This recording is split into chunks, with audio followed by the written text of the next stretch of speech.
నమస్తే, welcome to special discussion. ఇక ఊపిరితిత్తులు అంటే ఎవరికి ఇష్టం ఉండదు? శరీర అవయవాల్లో భాగంగానే ఊపిరితిత్తులు కూడా మనకి చాలా అవసరం. గుండె ఎంత అవసరమో ఊపిరితిత్తులు కూడా ఎంతో అవసరం. అదేవిధంగా ఇప్పుడు చూసుకుంటే కరోనా కొంచెం తగ్గింది అనే స్థాయిలో ఉన్నప్పుడు ఒమిక్రాన్ అనే కొత్త వేరియంట్ వచ్చి ప్రజల్లో ఆందోళన రేకెత్తిస్తుంది. మరి ఒమిక్రాన్ ఊపిరితిత్తుల మీద ఎటువంటి ప్రభావాన్ని చూపుతుంది? అసలు ఎటువంటి లక్షణాలు అనేవి కనపడతాయి? ఊపిరితిత్తులకు సంబంధించిన సమస్యలు ఏంటి? అదేవిధంగా ఊపిరితిత్తుల సమస్యలు ఉన్నవారు ఒమిక్రాన్ గురించి భయపడాల్సిన అవసరం ఉందా లేదా?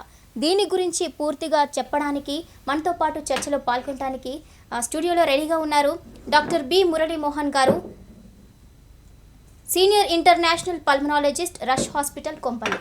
ఇక ఆయనను అడిగి ఈ సమస్యకు పరిష్కారాలు ఏంటి, సూచనలు ఏంటి, ఏ విధంగా జాగ్రత్తలు తీసుకోవాలి అని క్లుప్తంగా తెలుసుకునే ప్రయత్నం చేద్దాం.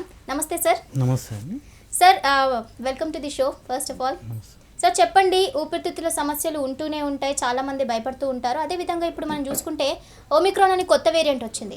అసలు ఈ ఒమిక్రాన్ అనే వేరియంట్ ఏ విధంగా వచ్చింది, అసలు ఫస్ట్ ఎక్కడ వచ్చింది? యాక్చువల్లీ ఒమిక్రాన్ అనేది మనకి 2019లో సార్స్ కరోనా వైరస్ అనేది ప్రపంచాన్ని వణికించింది. చైనా వుహాన్లో ఫస్ట్ ఈ సార్స్ కరోనా కనుగొన్నారు. తర్వాత అది ప్రపంచం మొత్తం నాలుగు దిక్కులా వ్యాపించి ఫస్ట్ వేవ్, సెకండ్ వేవ్లో ఎంత ప్రాణ నష్టం చేసింది, దేశాల ఎకానమీ ఎలా లాక్డౌన్ అయింది అంతా మనం అబ్జర్వ్ చేసాం. సో ఈ సార్స్ కరోనా వైరస్ యొక్క మ్యూటెంట్ వైరస్ని దీన్ని ఒమిక్రాన్ అంటారు. జనరల్గా ఏంటంటే నార్మల్ వైరస్ అనేవి మ్యూటేషన్స్ జరుగుతుంటాయి వైరస్లో. సో అందులో ఒక వేరియంట్ని ఒమిక్రాన్ అంటారు. వరల్డ్ హెల్త్ ఆర్గనైజేషన్ వాళ్ళు ఒక టెక్నికల్ అడ్వైజరీ కమిటీ అని ఒక గ్రూప్ తయారు చేసి ఆ గ్రూప్లో ఏంటంటే ఈ వేరియేషన్స్ని కనుగొన్నారు. దాన్ని ఒమిక్రాన్గా లేబుల్ చేశారు. గ్రీక్ ఆల్ఫాబెట్స్ ప్రకారం alpha, theta, beta, delta, gamma లాగా దీన్ని ఒమిక్రాన్గా లేబుల్ చేశారనమాట. సైంటిఫిక్గా దీన్ని B.1.529గా లేబుల్ చేశారు. Okay sir. మరి ఈ ఒమిక్రాన్ వేరియంట్ అంటే ఇప్పుడు ఊపిరితిత్తుల సమస్యలు ఉంటాయి. కరోనా వచ్చినప్పుడు కూడా ఊపిరితిత్తుల సమస్యలు ఎవరికైతే ఉన్నాయో వారు చాలా జాగ్రత్తగా ఉండాలి అని వైద్య నిపుణులు చెప్పడం జరిగింది. మరి ఒమిక్రాన్ వల్ల కూడా వాళ్ళు భయపడాల్సిన అవసరం ఉందా, ఆందోళన చెందాల్సిన అవసరం ఉందంటారా? ప్రస్తుతం ఉన్న సమాచారాన్ని బట్టి సౌత్ ఆఫ్రికాలో చాలా ఎక్కువ కేసెస్ ఉన్నాయి. సో ప్రజెంట్ ఏంటంటే ఊపిరితిత్తుల అవసరం అంటే ఊపిరితిత్తుల ఇబ్బందులు వచ్చే లక్షణాలు ఇవన్నీ ఇంకా తెలవాలంటే మనకి పూర్తి సమాచారం లేదు. ఇంకొక 2 వారాలు వెయిట్ చేయాల్సి ఉంటుంది. ఈ ఒమిక్రాన్ వేరియంట్ అనేది ఇంతకుముందు వచ్చిన డెల్టా వేరియంట్కి చాలా డిఫరెన్స్ ఉంది. 2వ వేవ్లో వచ్చిన డెల్టా వేరియంట్లో స్మెల్ పోవడము, టేస్ట్ పోవడము, శ్వాస ఆడకపోవడము, ఆక్సిజన్ లెవెల్ పడిపోవడం లాంటివి మనం డెల్టా వేరియంట్లో 2వ వేవ్లో చూసాము.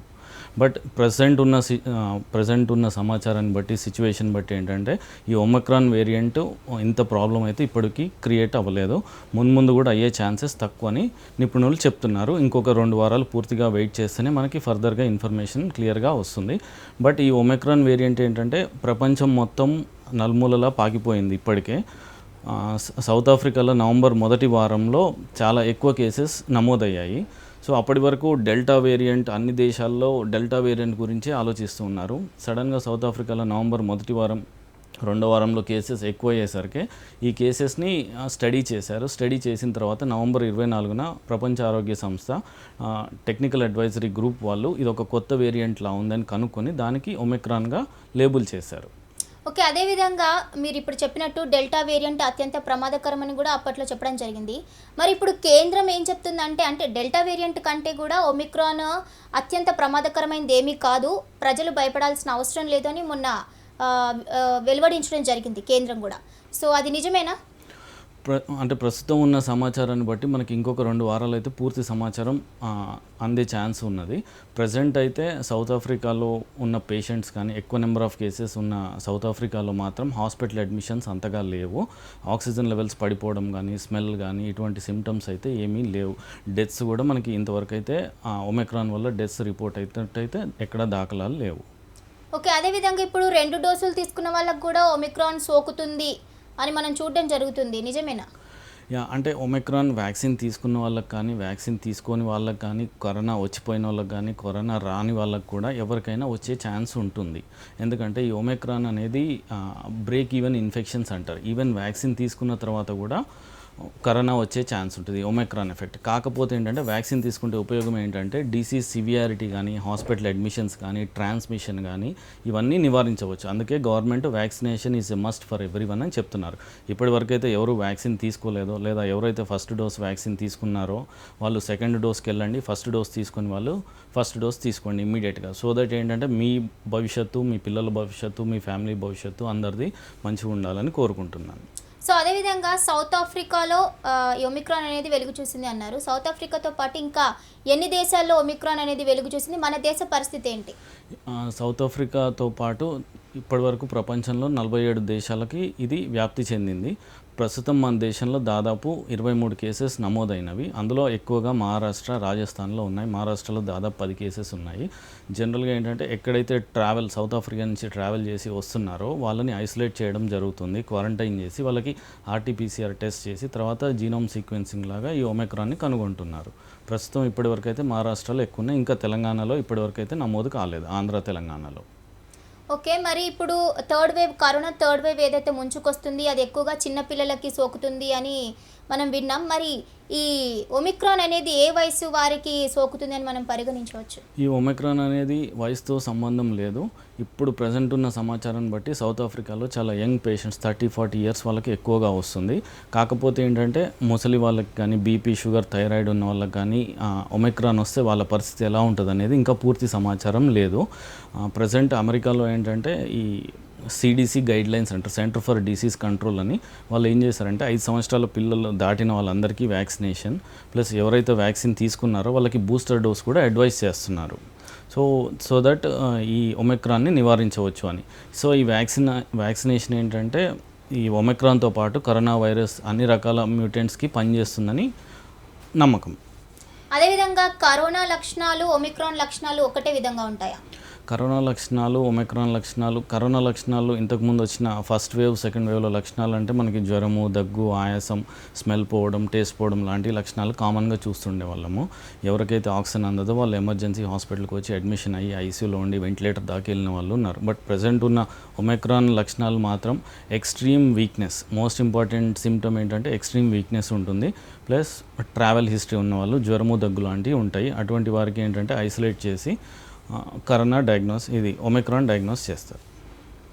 అదేవిధంగా ఒకసారి కోవిడ్ వచ్చిన వాళ్ళకి ఒమిక్రాన్ రాకుండా ఉంటుందా? కోవిడ్ వచ్చిన వారికి కానీ, కోవిడ్ రాని వారికి కానీ, వ్యాక్సిన్ తీసుకున్న వారికి కానీ, తీసుకోని వారికి కానీ ఎవరికైనా ఒమిక్రాన్ వచ్చే ఛాన్స్ ఉంటుంది. ఎందుకంటే ఇది ఒక వైరస్ యొక్క మ్యూటెంట్ స్ట్రెయిన్ అనమాట. ఎవరికైతే ఇమ్యూనిటీ తక్కువ ఉంటుందో, ఇమ్యూనిటీ ఎస్కేప్ అవుతుందో అటువంటి వాళ్ళకి ఒమిక్రాన్ వచ్చే ఛాన్స్ ఎక్కువ ఉంటుంది. అదేవిధంగా ఏదైతే కట్టడి చేస్తుంది అంటున్నారో కరోనాని కానీ, ఒమిక్రాన్ని కానీ, వ్యాక్సినేషన్, బూస్టర్ డోస్, వీటి మీద మీ అభిప్రాయం ఏంటి? Present centre for disease control America వాళ్ళు ఏంటంటే ఫైజర్ వ్యాక్సిన్ తీసుకున్న తర్వాత ఎవరైతే 2 డోసులు ఫైజర్ వ్యాక్సిన్ కంప్లీట్ చేసుకున్నారో వాళ్ళకి 3వ డోసు బూస్టర్ డోస్గా అడ్వైస్ చేస్తున్నారు. అమెరికాలో ఎవరైతే జాన్సన్ వ్యాక్సిన్ తీసుకున్నారో వాళ్ళకి 2 మంత్స్ తర్వాత బూస్టర్ డోస్ అడ్వైస్ చేస్తున్నారు. బట్ మన దేశంలో ఏంటంటే కోవాక్సిన్, కోవిషీల్డ్ 2 వ్యాక్సిన్స్ తీసుకున్నాము. కాకపోతే గవర్నమెంట్ ఇంకా రీసెర్చ్ జరుగుతున్నది బూస్టర్ డోస్ ఇవ్వాలా వద్దా అనేది. మోస్ట్లీ నెక్స్ట్ మంత్ సిచ్యువేషన్ బట్టి మాత్రం కంపల్సరీ బూస్టర్ డోస్ అడ్వైస్ చేసే ఛాన్స్ ఉంది. ప్రజెంట్ మన దేశంలో దాదాపు 85% ఆఫ్ పీపుల్ వాళ్ళకి 1 డోస్ వ్యాక్సినే అయినది, 50% వాళ్ళకి 2 డోసులు ఫినిష్ అయినాయి. సో గవర్నమెంట్ బూస్టర్ డోస్ ఇవ్వాలా వద్దా అనేది ఇంకా ఫర్దర్గా రీసెర్చ్ జరుగుతుందన్నమాట. అదేవిధంగా ఒమిక్రాన్కి ట్రీట్మెంట్ ఏ విధంగా ఉంటుంది? ఇంతకుముందు వచ్చిన కరోనా వేరియంట్ ట్రీట్మెంట్ ఎలా ఉంటుందో ఇప్పుడు ప్రజెంట్ ఉన్న ఒమిక్రాన్ కూడా ట్రీట్మెంట్ అలాగే ఉండే ఛాన్స్ ఉంది. బట్ పూర్తిగా సమాచారం లేనందువలన సిమ్టమ్స్ని బట్టి మనం ట్రీట్ చేయాల్సి వస్తుంటుంది.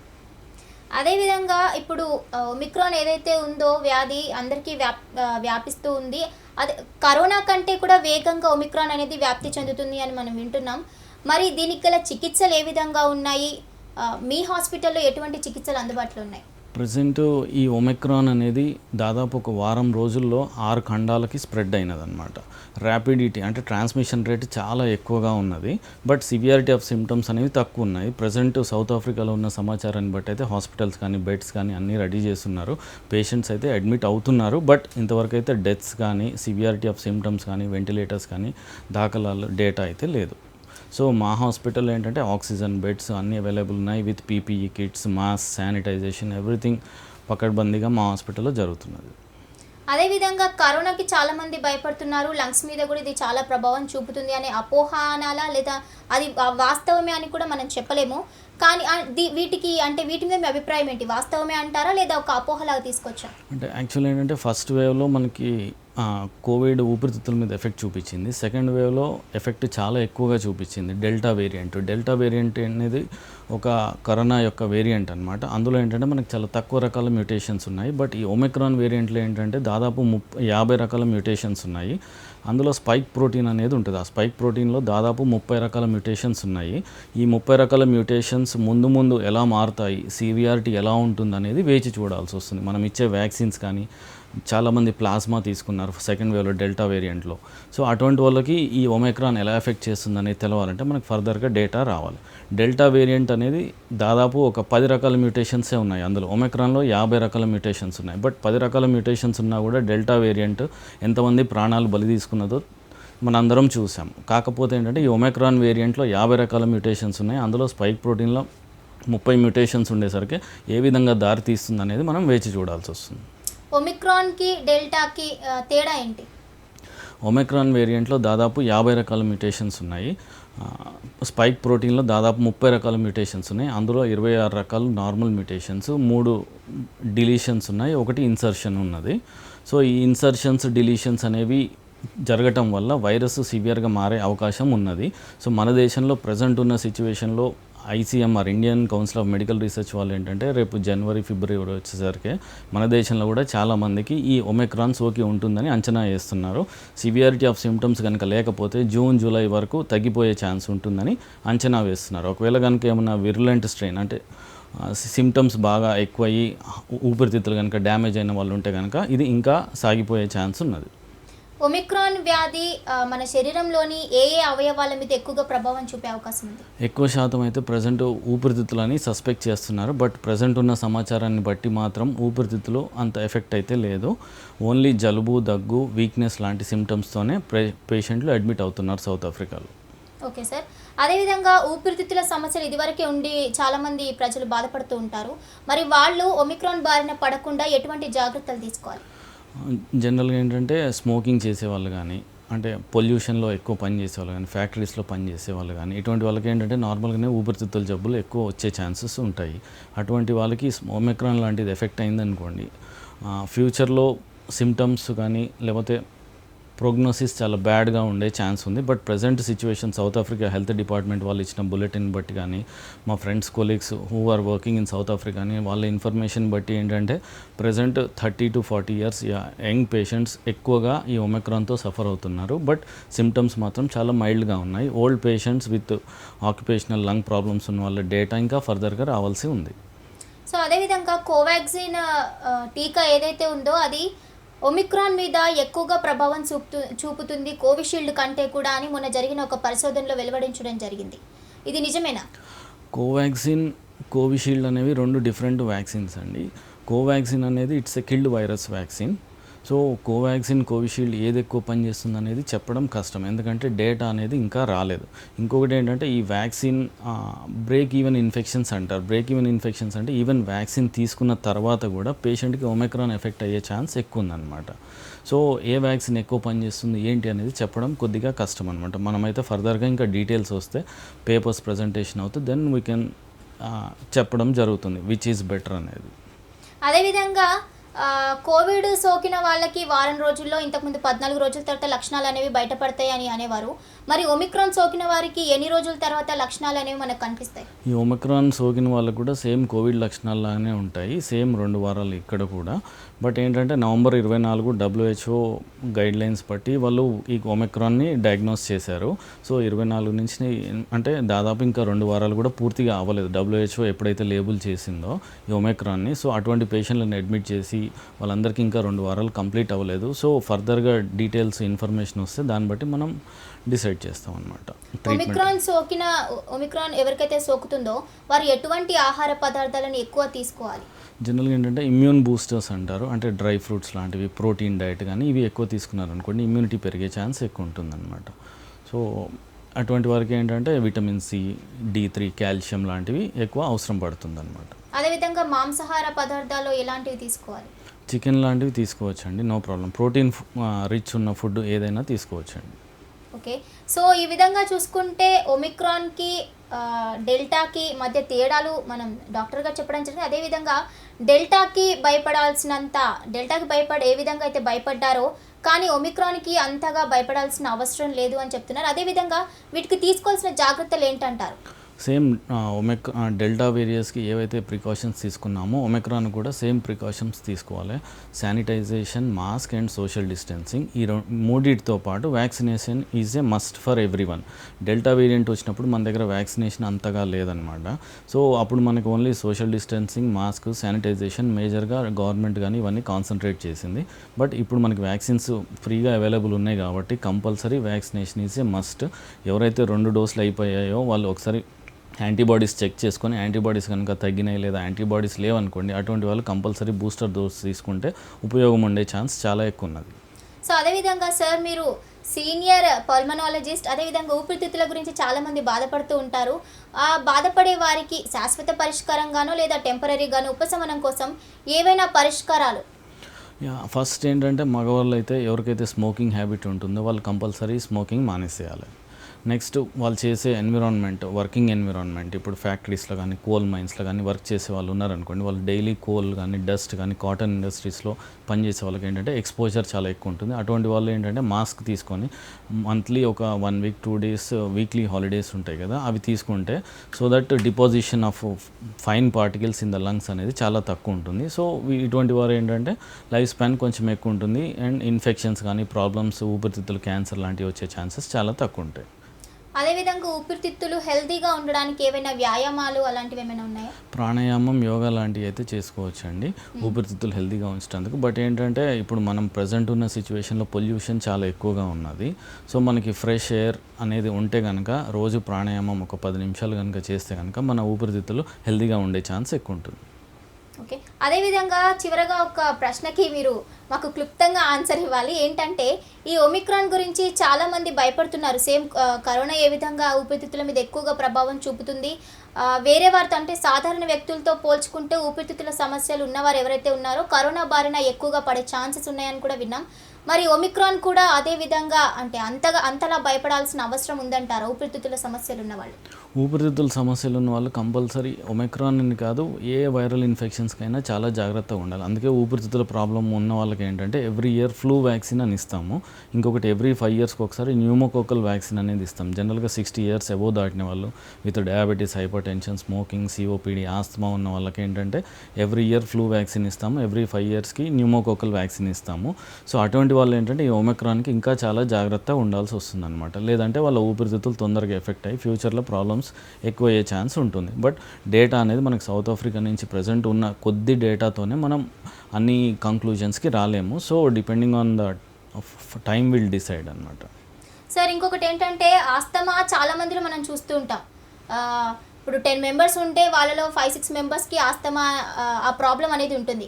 ఆస్తమా ఉన్న వాళ్ళు ఒమిక్రాన్ నుంచి కాపాడుకోవడానికి వాళ్ళకి మాస్క్ పెట్టుకున్నా లేదా ఒక గుంపులో ఉన్నప్పుడు ఒక 10-5 మందిలో ఉన్నప్పుడు కూడా శ్వాస తీసుకోవడం ఇబ్బందిగా ఉంటుంది. మరి వాళ్ళు ఏ విధమైన సూచనలు పాటించాలి? సో ఆస్తమా ఉన్న వాళ్ళు ఏంటంటే రెగ్యులర్గా ఇన్హేలర్స్ రెగ్యులర్గా వాడాలి. ఆయాసం వచ్చినా రాకపోయినా రెగ్యులర్గా ఇన్హేలర్స్ వాడాలి. ఇప్పుడు షుగర్ పేషెంట్, బీపీ పేషెంట్ రెగ్యులర్గా బీపీ ట్యాబ్లెట్స్ ఎలా వాడుకుంటారో ఆస్తమా పేషెంట్లు కూడా ఇన్హేలర్ రెగ్యులర్గా వాడుకోవాలి. షుగర్ పేషెంట్లు, బీపీ పేషెంట్లు ఏంటంటే ట్యాబ్లెట్స్ వాడుకుంటూ ఉంటారు, ఎప్పుడు సిమ్టమ్ వస్తాం అనేది వాళ్ళకి తెలియదు. ఈ ఆస్తమా పేషెంట్స్ కూడా ఏంటంటే చాలామంది అశ్రద్ధ చేస్తారు, రెగ్యులర్గా ఇన్హేలర్స్ ఎవరు వాడరు. 1 సంవత్సరం 2 సంవత్సరాలు 1 నెల 2 నెలలు వాడి ఆపేస్తూ ఉంటారు. బట్ అదే మెయిన్ తప్పు చేస్తూ ఉంటారనమాట. ఎందుకంటే ఏ టైంలో ఆస్తమా అటాక్ సివియర్ అవుతుందో ఎవరూ చెప్పలేరు. ఎక్కడైనా గుంపులో ఉన్నప్పుడు కానీ, ఏదైనా డస్ట్ వచ్చినప్పుడు కానీ, ఏదైనా చల్లటి వస్తువులు కానీ, తీపి వస్తువులు కానీ తిన్నా తాగినా కూడా ఆ టైంలో ఆస్తమా అటాక్స్ ప్రెసిపిటేట్ అయ్యే ఛాన్స్ ఉంటుంది. సో ఇటువంటి వాళ్ళు ఏంటంటే రెగ్యులర్గా మార్నింగ్ అండ్ ఈవినింగ్ ఇన్హేలర్స్ రెగ్యులర్గా వాడుకొని ఎవ్రీ 2-3 మంత్స్కి ఒకసారి దగ్గరలో ఉన్న పల్మనాలజిస్ట్ని కలుసుకొని ఒపీనియన్ తీసుకొని పిఎఫ్టీ అనే పల్మనరీ ఫంక్షన్ టెస్ట్ అనేది ఇయర్లీ 1 ఆర్ ఎవ్రీ 6 మంత్స్కి ఒకసారి అలా టెస్ట్ చేసుకుంటే మీ లంగ్స్ యొక్క పనితనం ఎలా ఉందనేది తెలుసుకొని దాన్ని బట్టి ట్రీట్మెంట్ కంటిన్యూ చేసుకోవచ్చు అనమాట. Right. Okay sir, thank you so much. మీరు మాతో పాటు డిబేట్లో పాల్గొని ఎంతో చక్కగా వివరించారు ఊపిరితిత్తుల గురించి, అదేవిధంగా వాటికి వచ్చే ప్రాబ్లమ్స్ గురించి ఏ విధంగా సూచనలు సలహాలు తీసుకోవాలి, ఏ విధంగా ఆ సమస్యలను ఇంట్లో ఉండి పరిష్కరించుకోవాలి, అదేవిధంగా ఒమిక్రాన్ గురించి ఊపిరితిత్తుల సమస్యలు ఉన్న వాళ్ళు అంతగా భయపడాల్సిన అవసరం లేదు. ఒకవేళ వచ్చినా కానీ డెల్టా వేరియంట్ కంటే కూడా ఒమిక్రాన్ అంత ప్రమాదకరమైంది కాదు అని సార్ చెప్పడం జరిగింది. ఇక ఎవరైతే ఊపిరితిత్తుల సమస్యలతో బాధపడుతున్నారో వారు ఇంట్లో ఉండి తగు జాగ్రత్తలు అనేవి తీసుకోండి. అదేవిధంగా బయటికి వెళ్ళినప్పుడు కూడా మాస్క్ మాత్రం తప్పనిసరిగా వాడాలి. ఇది మాత్రం అందరూ ఖచ్చితంగా ఏది మర్చిపోకపోయినా మాస్క్ పెట్టుకోవడం మాత్రం ఎవరు కూడా మర్చిపోద్దు. సో ఇది వాటి స్పెషల్ డిబేట్. మరో డిబేట్లో మళ్ళీ కలుసుకుందాం. చూస్తూనే ఉండండి మాస్టర్ కి TV. If you like this video, please like it, share it, and for more videos, please subscribe to our channel.